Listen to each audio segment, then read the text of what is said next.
தலைவர் முன்னால் ஒரே ஒரு கோரிக்கை இருக்கிறது, அதை மட்டும் சொல்லிவிடுகிறேன். சென்ற திமுக தீய ஆட்சி காலத்தில் அறநிலைத்துறை என்று ஒரு துறை இருந்தது. அதற்கு ஒரு அமைச்சர் இருந்தார்.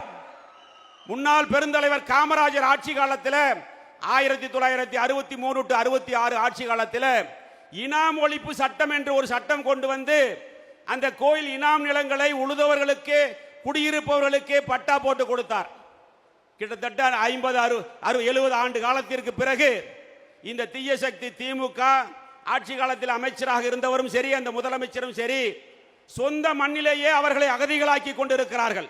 அதுவும் குறிப்பாக கரூர் மாவட்டத்தில் அவர்களுடைய வீடுகளை சீல் வைப்பது, காலி செய்வது, அவர்களுடைய நிலங்களை அபகரிப்பது என்ற நிகழ்வு நடந்து கொண்டிருக்கிறது. இது கரூருக்கு மட்டுமல்ல, கரூரில் தான் அதிகமாக நடக்கிறது. இது தமிழ்நாட்டுக்கான ஒரு பிரச்சனை. இந்த பிரச்சனையை மாண்புமிகு தமிழக முதலமைச்சர் தளபதி அவர்கள் தனி கவனம் எடுத்து அந்த பிரச்சனையை தீர்த்து வைத்தால் தமிழகத்தில் இருக்கக்கூடிய ஏழை எளிய மக்கள், கோவில் இனாம் நிலங்களே குடியிருக்கக்கூடிய ஏழை எளிய மக்கள், அதிலே விவசாயம் செய்து தனது வாழ்வாதாரத்தை நடத்தி கொண்டிருக்கக்கூடிய லட்சக்கணக்கான மக்கள் வாழ்நாள் முழுவதும் உங்களுக்கு கடன்பட்டு இருப்பார்கள் என்று சொல்லி அதை மட்டும் செய்து கொடுக்க வேண்டும் என்ற கோரிக்கையை வைத்து உங்கள் முன் இன்று இயக்கத்திலே நாங்கள் இணைந்ததை நான் பெருமையாக நினைத்து